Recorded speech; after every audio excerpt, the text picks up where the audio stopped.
Okay, so the next beginner tip we're going to talk about the big picture, right?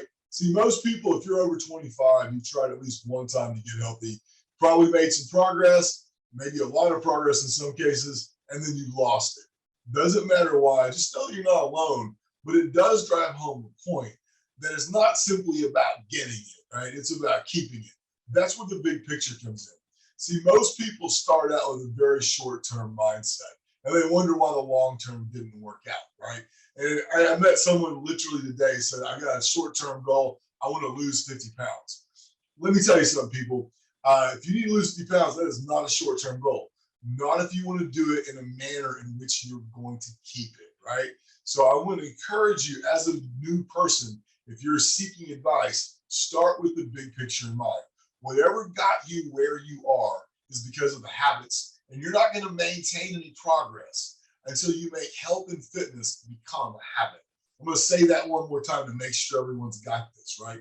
You will not maintain any progress you make until your health and fitness become a habit, which means you're probably going to have to replace some other behaviors. Why do I start talking about just tracking calories? Not even like trying to fit it into a plan. Because building the habit of knowing exactly how many calories you take in will give you control. It is the foundation. By itself, not too much is going to happen. You just track it and just watch it all come in, right?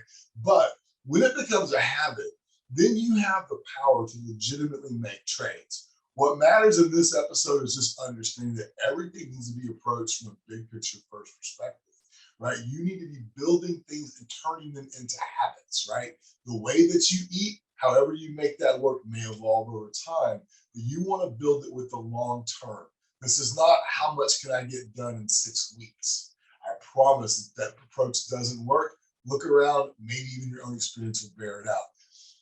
Looking at your long-term training, right? If you're approaching any kind of workout program, like it's going to do some kind of magic in 6 weeks, you are already behind the eight ball, right? That's not how it works. What you really want to get into is saying, this is where I intend to go. If I need to lose 50 pounds, if I'm doing it sensible, it's going to take maybe a pound a week on the high end, and that's going to take me 50 weeks.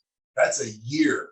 It could be a short-term goal, but when someone says short-term to me, it usually sounds like 3 to 6 months, right? The bottom line is you realize that and you begin an approach and you're going to be able to sustain, right? Doesn't matter how magic is. If you can't do it, it doesn't work for you, right? So that's going to wrap this up. Once again, reminding you, start with the big picture in mind. If you don't know where to start, hit us up and we will help you. All right. Thanks so much. See you soon.